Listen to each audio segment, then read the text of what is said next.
you're always on. You can't be off at any point of time, you know. For Indian SMEs, where should digital transformation begin first? Cash flow, cash flow, cash flow.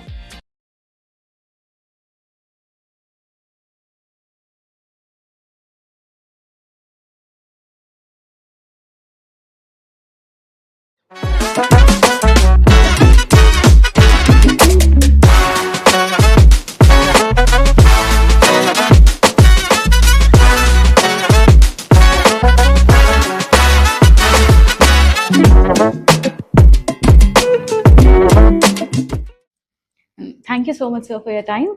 So I'll just start with the personal origin story which we have shared with you. The first one. So before Hartex, who were you as a person? Firstly, thanks for having me. It's a fun experience to kind of do this, and I really appreciate the vision and the thought process that you guys have come up to highlight small and medium businesses around the country. So look, from childhood, I studied in Calcutta, and then I went for college to the States. Even though I was there was a lot of inertia to study business and focus on how to run companies and things like that from an early age.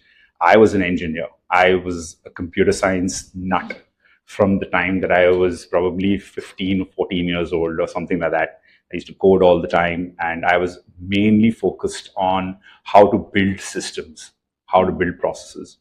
I remember, even in school, there was all these kind of social service organizations.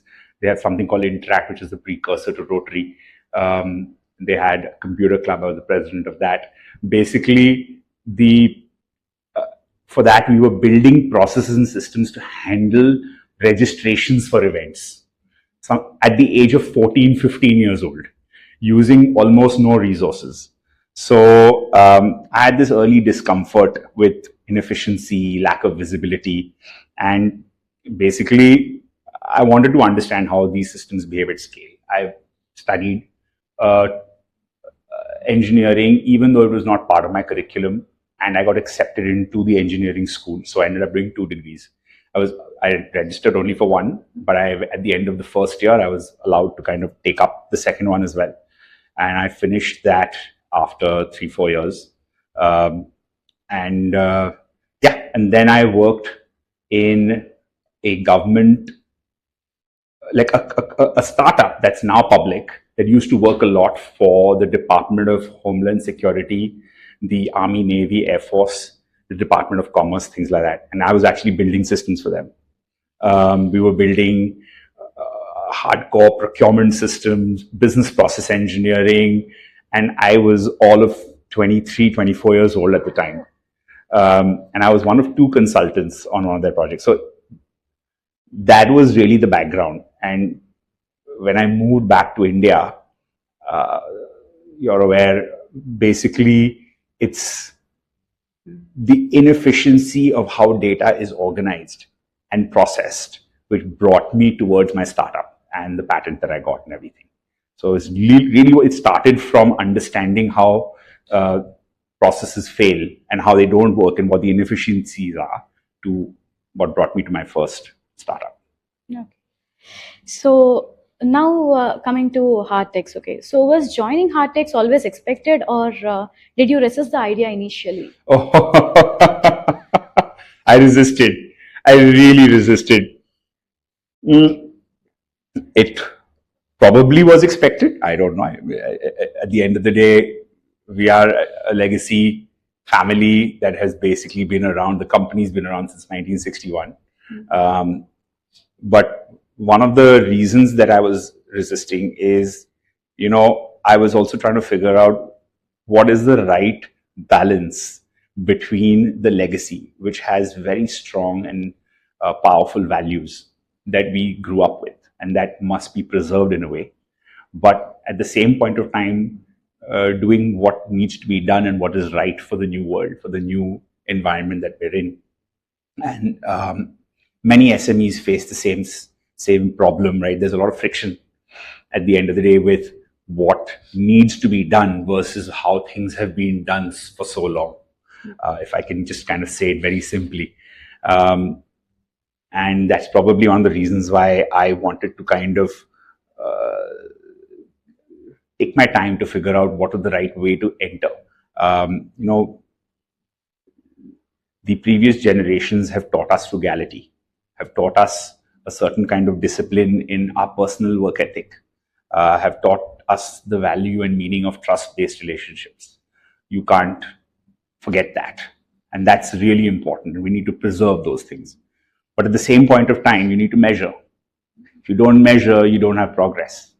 You need to make sure that whatever you do, you can repeat consistently. And you must, and those two things actually give you the possibility to scale. If you don't measure and you can't repeat your previous successes, then how will you scale?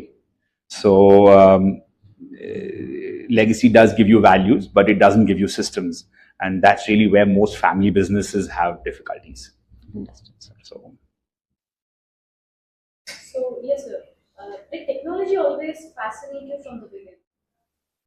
Yeah, as I said earlier, from the young age, I was always into technology. I've always tried to learn more. So it's funny you say that, because as we get older, it's more and more difficult to stay up to date. Technology is constantly changing. I see in a lot of my peer group, people not willing to learn more and more and more constantly.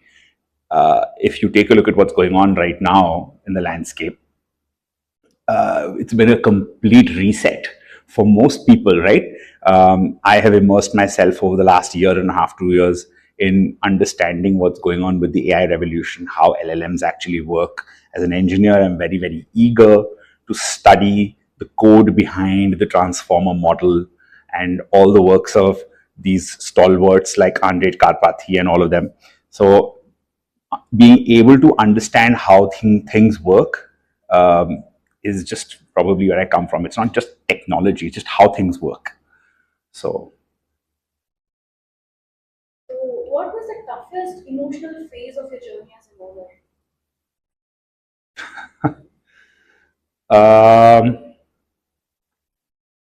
So it's really tough to get everyone on the same page, right? People operate on different time horizons. Okay, and I don't mean to say in terms of the work that you do. It's like if you watch a Jeff Bezos interview, he says Amazon is operating for the next 20 years. We set goals and we solve problems for the next 20 years. There isn't a lever that I can push or pull that's going to change the quarterly results this year, right? So there's no point in me doing that. If I probably turn a dial by a degree, it'll probably have a mammoth effect in a 20-year time horizon. So my investors are here no matter what. Whether they like it or not, we're seeing what we're seeing. I don't think I'm looking at a 20-year horizon necessarily in every single situation, but even at least a 5 to 8 year horizon, which is at least one economic cycle, is where I operate. And it's a challenge because when you're running an SME, your team, your peers, the board, everybody is operating on different time horizons. So decision making is different. So what sacrifices did leadership demand from your personal life? So look, there's a lot. We have to play multiple roles at any points of time. Just this last week, if you're in a company and you're working as an employee, you can afford to turn your phone off after 5 p.m. or 6 p.m., whatever your boss allows you. But when you're running a business, you're always on, you're always available, you're always solving problems. Just a few days ago, we were on a corporate retreat. I was off somewhere, and it was supposed to be a fun 2 or 3 days, but I got a couple of WhatsApp messages of some issues that were being faced. And after the day's activities were over, I found myself rushing to the hotel room, booting up my laptop and connecting to the server and trying to fix the problems, whatever there were. That has been a constant feature probably for the last 7-8 years. So we have to do what we have to do at the time of. We don't get a choice. And if we don't do that, it affects the business. It affects the livelihoods of the people who work for the business. And that's a responsibility that I carry with me on my shoulders all the time, right? So building these systems, building these processes is good. We have to make that happen, but then all the responsibility that comes along with that. Also, as time has gone on, I'm a father.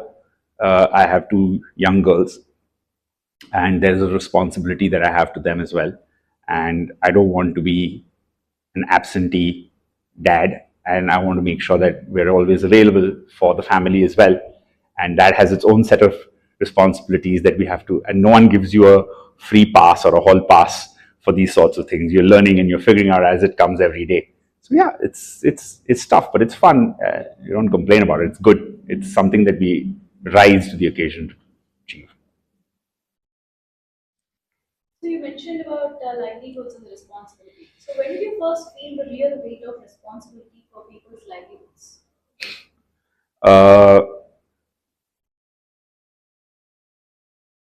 Look, the thought has always been there, but it doesn't hit you till you have a bad year.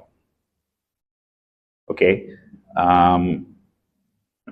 I've had the pleasure of working, had the good fortune of working in multiple businesses. When I first did a startup in 2008, the entire team was handpicked by me. I trained them, I worked with them, I knew their personal lives, I knew what was going on, who was having a divorce, who had recently gotten married, what one person's father was telling them on a daily basis. These are all stories that I have inculcated. And when we were running projects at that point of time, it was fully clear to me that if I made a mistake and if I made bad decisions and that startup didn't do well, it would affect all of these kids, all of the guys who I was working with. They're not that young; they're all around my age, a couple of years younger than me. So in the startup, it was very, very obvious. Later on, when we moved on to real estate, it was easier because it was a big institution, large number of people working, and a little bit easier to manage. But yeah, look, then as my profile became bigger and I started running the manufacturing company, we were making these tough decisions on how to scale. So you have to change tactic, you have to change processes. So when you make a decision, when you make a decision to change how something operates, it's gonna create disruption. Those disruptions are going to show up in the numbers, and that's going to force a correction in costs. Clear example is COVID. Just before COVID, there was a downturn, and then around COVID, everybody started using bicycles suddenly. So being able to scale down, scale up is a very tough thing. You have to let go of workers, you have to let go of staff at some point of time. So it hits you that you're making all these decisions to scale and grow, and every one of those things is going to have an impact on the bottom line, and that bottom line is going to then lead to the fortunes of your staff as well. So yeah, when it hits you. I don't want to use COVID as an excuse because everybody does that. But my objective was to try to figure out how we can operate efficiently across the board, regardless of. But you have to kind of take decisions, tough ones sometimes. Sir, we'll just go to your hobbies. So we see that you're a musician. So do you play any instrument or are you a vocalist? So I play the guitar. I used to play the keyboards, tiny little bit of the drums, but mainly I'm a vocalist. I've been singing now since I was technically 8 years old. So Hindustani or Carnatic? Not Carnatic. I'm born and raised in Calcutta. I'm into world music, so definitely a lot of uh, Hindustani music, Bollywood, Sufi, and then a lot of world music, Latin, pop, funk, rock, hip hop, all of the above. Um, there's incredible diversity out there. Uh, and as a teen, everybody used to like, oh, what are you into? You're like, I never liked getting boxed in. I never enjoyed basically being pigeonholed into one area or the other. I was like, okay, I like them all. If I like something, if I find something new and I like it, I'll learn that. So, Also, you're a scuba diver. So, which has been your favorite place to dive till date? So, is it like a challenge or a recreational activity for you? no, it's a full on challenge for me. So, I got advanced certification now about 15 years ago. Sorry, basic certification 15 years ago, advanced certification about 6 or 7 years ago. Uh, I've dived in the Maldives, in the Andamans. Maldives is great diving. I absolutely loved it. Um, my Andamans dives were really fun. We did 7 dives in 3 days or 4 days as part of my advanced certification. You go at 4 in the morning. You have flying fish, and you have dolphins, and you go in and there's like sharks, and it's just an incredible experience. I'm really looking forward to May. I'm going to the Red Sea. Uh, we're doing a liveaboard for 6 or 7 days, or 14 dives again. It's going to be an incredible experience, hopefully. So yeah, I've heard it's super. So, where do your best strategic ideas usually come from? Meetings, silence, music, or underwater? No, so silence. I spend a lot of my time reflecting and contemplating. I read a lot. Now there's a lot of great content online, uh, between YouTube and podcasts and things like that. There's an incredible amount to learn. And you know what? You're reading between the lines now. You're not really looking at the content. You're looking at what's basically being said and what the intent is behind what's being said. There's a lot of fake news and a lot of information out there that's not entirely correct, but there is an intent behind all of it. So it's a wonderful experience just to kind of learn from that, and gives you phenomenal ideas. The other place which I've understood you get great ideas is just meeting wonderful people. Right? You just travel, you meet people, and they have points of view and perspectives that you would have never thought. Um, and yeah, so I think some of the best ideas come either you're just silent, that gives you great strategy, and then otherwise just meet wonderful people. So, Hartex was built by late Sri V. Sureka and family. So, what is the founding story people should know? What does it mean to carry a 64-year-old legacy? So, uh, my grandfather was a very kind of prolific individual. He left his family at the age of 16 and started from scratch completely, in Calcutta, in, if I'm not mistaken, 1945, just pre-independence. And his wife, I believe at the time, was 13 years old. So 13 and 16, and they started from scratch. Took a loan and started a business at the time. And the details are blurry, but there was cotton trading, scrap cotton trading, locks. So in fact, there was a company called Bharat Hardware and Textiles. The hardware was for the locks and textiles was for the scrap cotton trading. And the har from hardware and the tex from textiles was used to create the brand Hartex. The company was actually incorporated in 1961 under the name Kemrub Limited, KEMRUB, and KEM came from chemicals and RUB came from rubber. So this is how the naming was done 40, 45 years, 65 years ago, I don't know. So we started off with a tube plant for inner tubes for bicycles in Calcutta. It was we ran the plant for about 40 years. It was obviously tough experience. I can only imagine what it would have been like through emergency and through the 1971 war and things like that. In fact, during the war, I remember at the time there were refugees trying to come across the river from Bangladesh into India, and they would use the tubes as safety devices, flotation devices, because the tubes would hold air really well. And that's not something that I'm aware of. I mean, we had ever thought that the products would be used for, but the bicycle tubes were used by refugees as life-saving devices to come across from Bangladesh into India.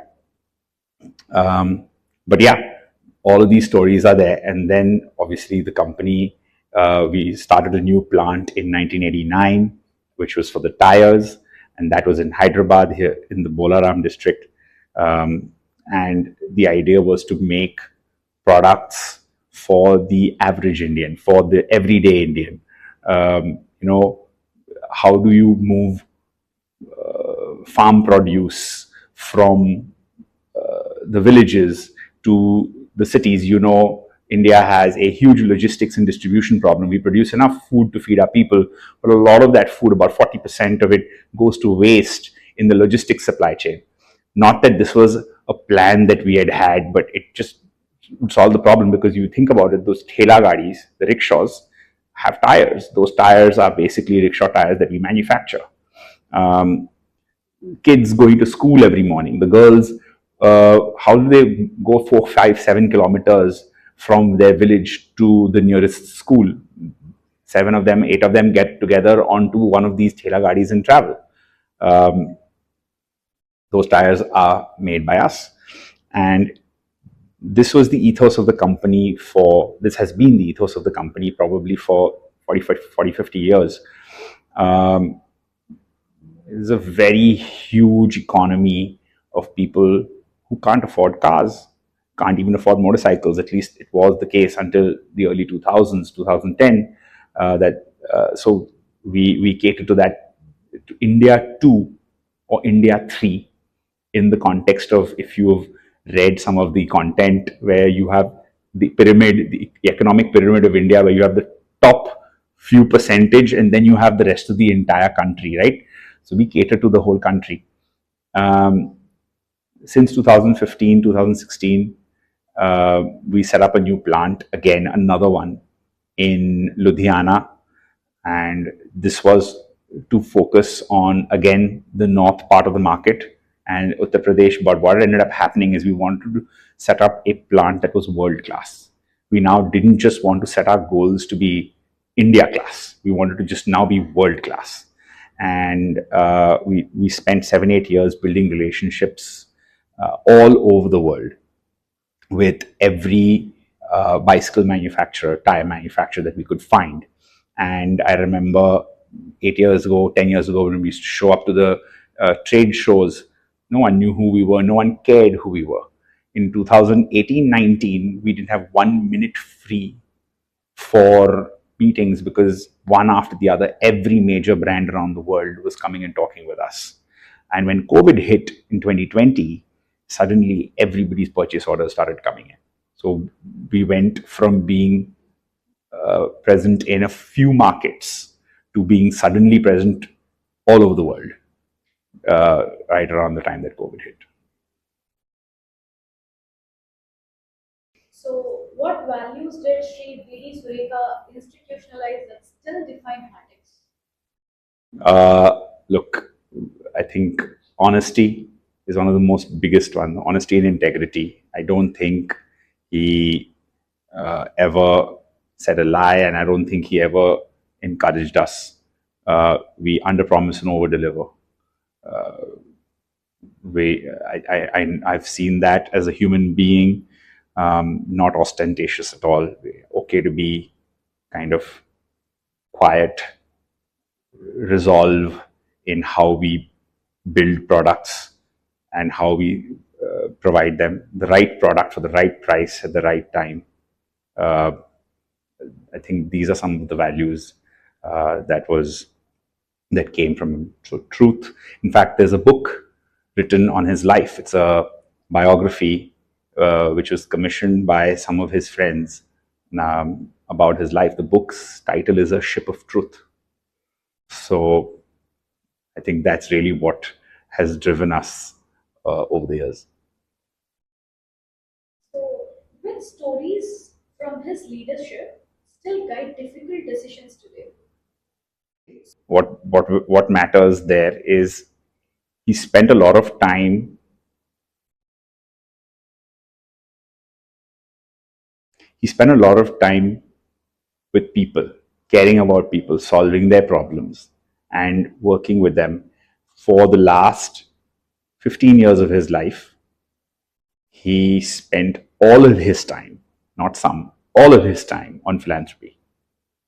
And we didn't even know what he did, but we just never asked any questions. Whatever he chose to do, wherever he chose to give money, he had carte blanche to basically just sign whatever he liked, wherever he wanted. We just didn't even ask how much it was, where it went. It was not part of the equation. When he passed away, we were invited to a Shraddhanjali, which is a tribute to his life by one of the institutions, Bharatiya Bhasha Parishad, which is focused on the profligation of the Hindi language in the Indian community, in the Indian diaspora. And we didn't even know what to expect, but we got there, and there was a statue of him. There was a bust prepared of him, which we were taken aback by. And we sat in a room, and there were 55 different institutions that came and talked about how he had touched their lives, ranging from hospitals to neuroscience institutes to kind of institutes that promote theater, the arts, Hindi language. I was amazed. So, frankly speaking, I used to talk to him when I was a kid about legacy and building legacy, and I used to learn from him. And I don't think he thought about it in such kind of I don't think he assigned grandiosity to any of these things. It was a matter of fact. He did it because he enjoyed it. He did it because he felt it was the right thing to do. So I think the lesson that I take away from him is just do, execute. If you want to do something, you want to make a difference, just execute. I think that's something that I personally taken away from him. So, which legacy values were easy to preserve and which required reinvention? So I think in today's day and age, things like truth and honesty are even more powerful than they were then. You know, probably there was a sense of trust that existed within communities already about 15, 20, 30 years back or earlier. That's been eroded with what's going on in the world today, right? It's harder to find a product or a brand that you can trust, that you know that's not going to kind of that's not going to compromise on its values. I think that's something that we've been able to keep straight for sure. My brother and I, both of us run the company. We're aligned on this. We may disagree on a lot of small things, but on the big areas, on terms of quality, in terms of the product, trust, honesty, how we operate, we're aligned. The stuff that's probably different today is how much you change, how you deal with innovation, how you handle outcomes and discipline and things like that. It was more possible to make mistakes and recover from them earlier. Today, it's an unforgiving landscape, and the rate of change, the rate of progress is much faster. So we have to be agile. And that agility is something that we try to create new values, new legacy to cover. Because that also has to be part of your DNA moving forward. So there the processes and systems come into place. So, you mentioned about agility how has digital transformation contributed to this? In case of Hartex, well, that's probably one of the biggest changes that we have kind of implemented in the last 6 or 7 years. As a business, we used to make fewer SKUs, catering to fewer markets with a limited output.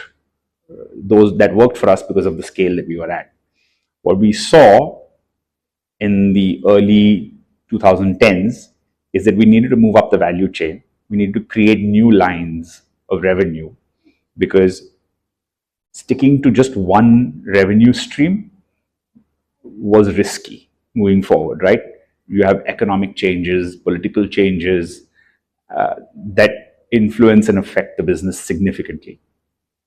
So when you move up the value chain, something that happens is that you move from an equation where you have a few SKUs at very large volumes to a very large number of SKUs at smaller volumes, right?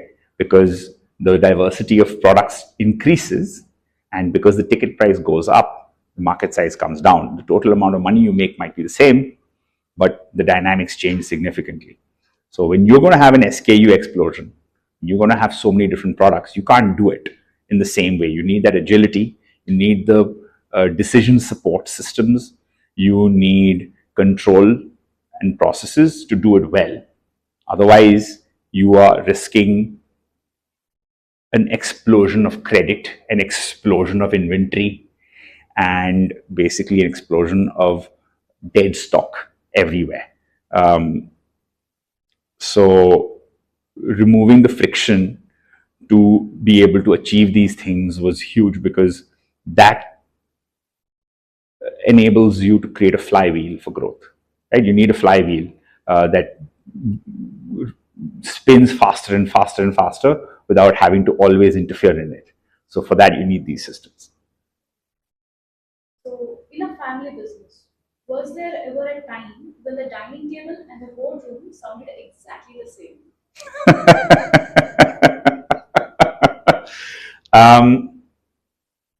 I think I understand what you're alluding to. There is always going to be disagreements and fights all the time. That's par for the course. What we attempt to achieve, and we're generally good at it actually, is to not have your work, not try to bring your work home. My brother and I are actually quite good at this. So we want to kind of, when we are sitting quietly together with the kids or going for dinner somewhere or something like that, there might be one or two conversations about it, but we won't bicker about it, argue about it. That's not how we go. Yeah, in an office, when we're discussing, we're coordinating, we're very, very vocal and vehement in how we discuss, but we're good at not bringing it home, generally. So, what turned Hartex into one of India's top cycle tire brands? So I think it's been a combination of things. And before I go any further, I first want to tip my hat to the people who came before us. We would be nowhere if it wasn't for our previous generation, the people who have worked tirelessly for 45, 50 years, building a legacy in this business, and the hard work that they have done to bring it to where it was even when we started. So I don't even 1% want to take away from that. But it came from basically making good choices, not just working hard. Moving forward, we strategically looked at the business and the industry, and we saw that we needed to move up the value chain. We needed to premiumize. We needed to make better quality products. Set up a plant that was 200 crores in investment at that time, funded largely from equity, a little bit of debt. And we invested all of that money and energy into setting this plant up, which did super well. Alone, that would not have worked. We spent a lot of time building relationships because the customer didn't exist in India at that time. The Indian market was probably 20% of what that plant capacity was for us. So all those relationships played in well. And the last most important point, one of the most important points I would say, is we just executed better. We built processes, we built systems, we just wanted to make sure that we again had not just decision support, we had an operating system for how the business would run, which was not dependent on economic conditions and people coming in, going. The wisdom comes from the process, and things like that. So removing this friction was critical because, as I said earlier, we need a flywheel, and the technology platform, the operating system, served as that flywheel, right? Growth is very easy to celebrate, but it's very difficult to survive if the underlying systems are weak. What were the hardest scaling decisions you personally made? Counterintuitively speaking, one of the hardest decisions that I made was which customers to let go of. Just because you have a customer doesn't mean that they're a good customer that's going to help you scale. If the customer has a product that has a lower or negative contribution margin, or overall the service to the customer is negative contribution, or they are, for that matter, holding up money where most of the margins are eaten up by the interest cost of the money being held by them, then in those situations, you are basically getting volume, but nothing that is hitting your cash flow. And if you do too many of those things, effectively, you end up hitting a ceiling where you can scale up to a point, but beyond the point, you'll not be able to go further. So to actually cut those relationships was really tough because not everybody saw it like that. But when we did that, what we were signaling to the market was, this is how we'll operate moving forward. This is the way that we want to do business. We keep those customers who are buying the better quality products, which are contributing to our margins, who are paying on time, so that the cash flow cycle remains healthy. And then adding customers of that profile allows you to basically create that flywheel for growth. Otherwise, you're sucking cash out of the business, really. You're trading volumes and top line for cash.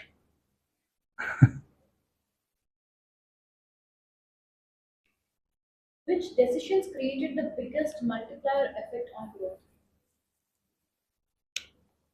So, look, we talked about, so one of the things that we've gotten is we reduced our working capital days, right? So I'll start with that. So we had working capital days of about 171 days, right? 171 days working capital does not include, that was receivable days, sorry, not working capital, receivable days, does not include inventory, which is another 170 days or give or take. So in effect, you're basically holding up to a year's worth of capital to manage your sales. And even if you adjust that number to be a little bit more rational or reasonable, it is still 6 to 9 months of stock that's basically being held up, right? So by the challenge that we had is that, when you get a cash discount, when a customer pays you and you're giving 2% cash discount per month, whether he pays you in 5 days or whether he pays you in 29 days, he's getting the same 2%. So there's no incentive to pay you in 5 days. He'll pay you in 29 days or later, whatever he can manage. So every dealer has a pecking order of who gets paid first. And the person who will get paid first is one of your competitors usually, unless you have a reason to get them to pay you first. So what we did is we said, okay, if you pay us on 0 days, it's like a 6% discount. If you pay us on 1 day, it's like 5.5%. And so every day there was a different falling number that would, so obviously now everybody's incentivized to pay us as soon as possible. That made a huge difference. One of the challenges this came with was the fact that now you have 30 to 45 different rates of cash discount that need to be applicable to everybody depending on when they pay you. Already, if you're doing a 2% cash discount, if you have to manually issue credit notes, you're going to take at least 30 days to cover all the credit notes. We were actually taking 4 to 6 months, which means that that money, that credit, cannot be used by the customer in the same sales cycle. But if I now put a system in which firstly incentivizes them correctly to pay earlier and issue the credit note within 48 hours. So no checks, online receipt of money means NEFT, reconciliation with the bank within 1 day, issuance of the credit note and post to the ledger within 48 hours. Now means that before he has sold his existing stock of product which he has bought, he can see a credit note and make a purchase decision. So he uses that credit to buy more. So his rotations goes up, and so does mine. It's a win-win. This was a very, very big growth multiplier, but it required a huge amount of kind of mindset shift with our sales team as well as the customers. So that is one fact about it. Then, dealing with the relationships, things like that. And then obviously we gave visibility. So one of the things that we had is that there's no visibility. We would say something and they would say something else, and if there was a discrepancy, there was no visibility into really what the reality was. So we showed them their ledgers. Every day they could order right there online all the incentive policies. They could see what was active, and they could see if they bought this much, they would be able to avail of one more policy. If they bought that much, they'd be able to avail of another policy. So we wanted to get them to win. How do you get them to win? If they win, you win. So, sir, what resistance cropped up while digitizing a legacy manufacturing business? So people don't resist technology. They basically resist a loss of discretion. They are able to make a decision, they have a discretion to do things, and suddenly they've lost that capability to decide what to do because the technology is implementing it for them or doing it for them. That's where the resistance comes from. That's the short answer of where the resistance is. So, sir, regarding the grapevine lab which you have built, so walk us through the story of building grapevine, your in-house ERP. So I've been looking and working in this company for a very long time, but on a more active basis, I came in 2017, and the narrative and the reality are two very different stories. That's what I found. There's a lot of practices and processes where we were not able to achieve outcomes, and there wasn't an understanding as to why that was the case. What we understood when I studied it is that there was absolutely no control. We basically, like, people assumed something, the reality was something else.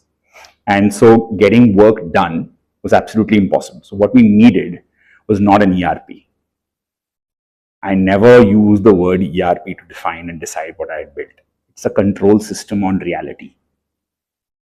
Whatever the reality is, we have to capture it 100%, and we need to report it, and then we need to control it as an operating system for the company. The goal was always, because we were building it, the goal was always to make it work while I am running the company, which is not a 5-year horizon. It's a 30, 40, whatever year horizon. So how do we build the best solution, the best operating system for Hartex for the next 30 to 40 years? The thing is that an ERP will assume that your processes are clean and very properly mapped out, and all of your inputs are disciplined and structured. Whereas in reality, in SMEs, it's very, very messy. The situation is fluid. There are exceptions everywhere. There is ad hoc decisions being made. How do you control for that? Allow what needs to be allowed, but how do you understand really what's going on and control for it? So I don't think that I would classify Grapevine as any sort of a software or some sort of a reporting. It's not what it is. It is a decision engine, and it is basically an enforcement mechanism.